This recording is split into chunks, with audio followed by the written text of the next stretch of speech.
We're only a month into the decade and we're already back on our BS. Welcome to WatchMojo UK, and today we're counting down our picks for the top 10 WTF British moments of January 2020. Before we begin, we publish new content every day, so be sure to subscribe to our channel and ring the bell to get notified about our latest videos.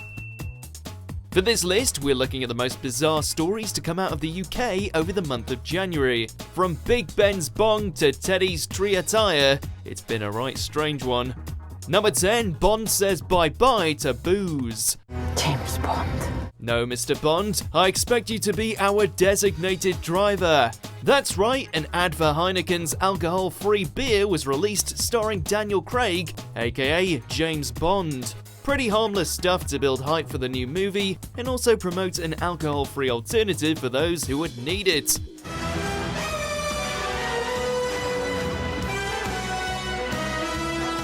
Though, some were outraged by the ad, including Piers Morgan, no surprise there, who claimed 007 was once again being emasculated to fit our current social climate. Why do we have to cut James Bond's balls off? But honestly, shouldn't the real issue be that Bond's become such a corporate sellout? Bring back the martinis, damn it. Number 9, coin comma commotion. Toss a coin to your editor because there's been a bust-up over the design of a new 50p piece. The coin was already a point of contention as its release coincides with Brexit, which is something you've probably never heard of. However, the real drama ensued when novelist Sir Philip Pullman, who is known for the His Dark Materials series, gave a penny for his thoughts, pointing out a major flaw in its design. Pullman called for a boycott of the coin, not over politics, but over the simple fact that it's missing an Oxford comma where there's supposed to be one. A very British problem indeed. Number 8, BBC's basketball blunder. US media are reporting that basketball star Kobe Bryant has died in a helicopter crash in California. January closed out with the tragic news of the passing of basketball legend Kobe Bryant after a helicopter crash. People across the globe mourned the loss of their hero, and news outlets were quick to air coverage of the event. Only some were a little too quick. An in memoriam piece celebrating the life and career of the player aired, but the B-roll showed a clip of the wrong Lakers star, LeBron James. His list of achievements is long.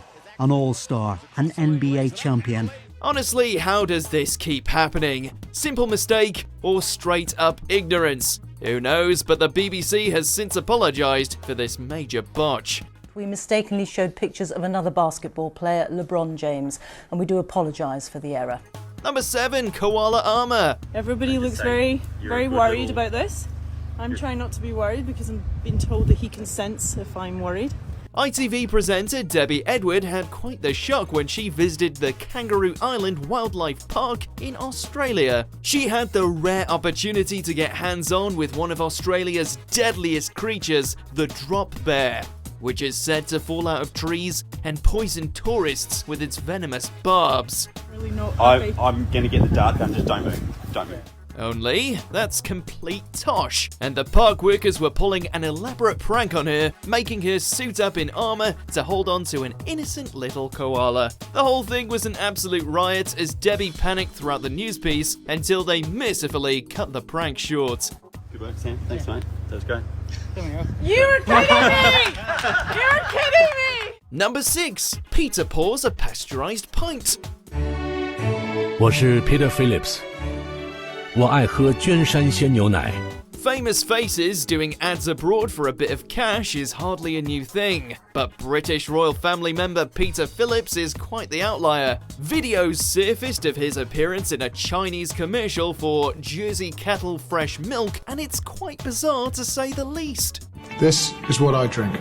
Many question the legality of Phillips cashing in his royal links in such a way, but the controversy quickly turned to Piers Morgan's direction when he started mocking the Chinese language in a segment on Good Morning Britain. This is rather You can't take the mickey out of it. You're drinking Xinjiang milk, right? You can't. From the Chinese state. You can't. Well, that's what they just said in the advert. No. Ofcom received a heap of complaints about Morgan, and some important figures have called for an investigation over Phillips milking his royal status. Number 5, Triple H talks trollops. If you're an independent wrestler or you're wanting to get into the sports entertainment business to become a WWE superstar, how do you get here to that level of success? The game Triple H has gone from wrestling superstar to WWE Executive Vice President of Talent and Creative, so you'd think he'd know a thing or two about presenting himself in a business-like manner. Yet, in an interview where he was discussing the well-being of WWE talent, he implied that retired British wrestler Paige was a bit of a loose woman,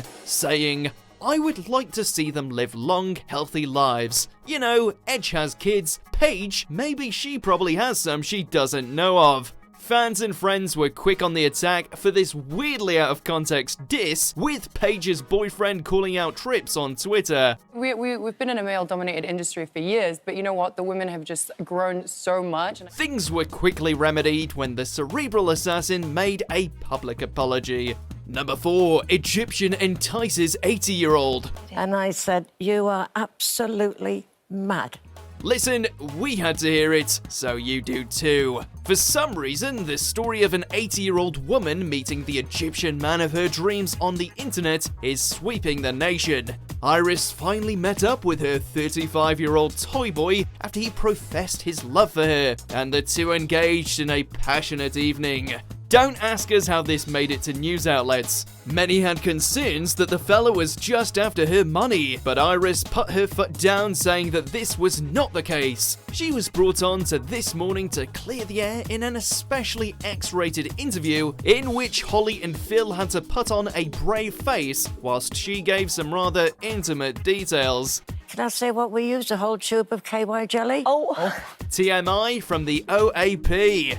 I couldn't walk the next day. Yeah, I felt as if I'd been riding a horse.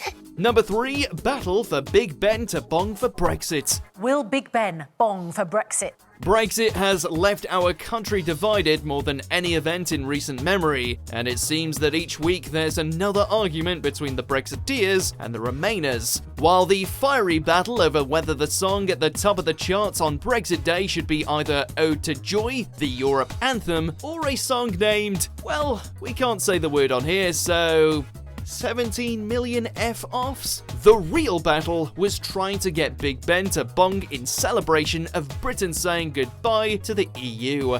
What about rubbing people's noses in it? The Remainers who just think... Do we think they wouldn't notice that we've left the EU otherwise? I mean... Ultimately, it was the Remainers who lucked out, as Big Ben continues its silence until further notice. Number 2, Teddy's Tree Turnout. Have you heard of that new singing competition show, The Masked Singer? Well, they get a panel of celebrity hosts to try and guess who might be behind the mask of the performers, often with the most ludicrously highball suggestions like George Clooney. Come on, would he really do a talent show? Hell, Jonathan Ross even sparked outrage by guessing a singer was Natalie Cole, who died 5 years ago. Honestly, the whole thing turns a little bit eyes wide shut around the reveal stage.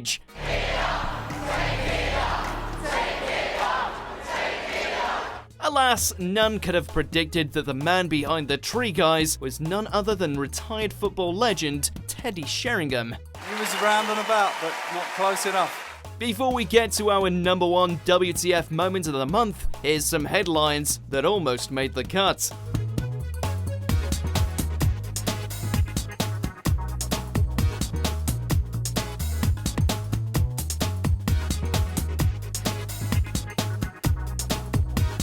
Number 1, Megxit makes a mess. And a statement from Prince Harry and Meghan saying they're stepping back from royal duties.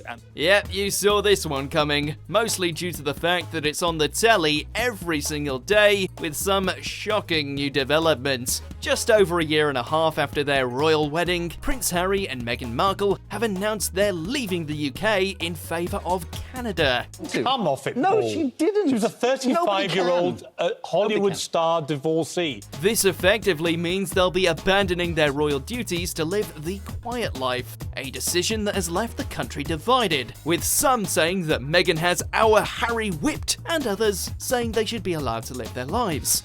That means they'll no longer be given the title of Their Royal Highness and won't be funded by the public. Either way, don't worry, Harry. If you're looking for work in Canada, I know a good top 10 list company that'd be happy to have you.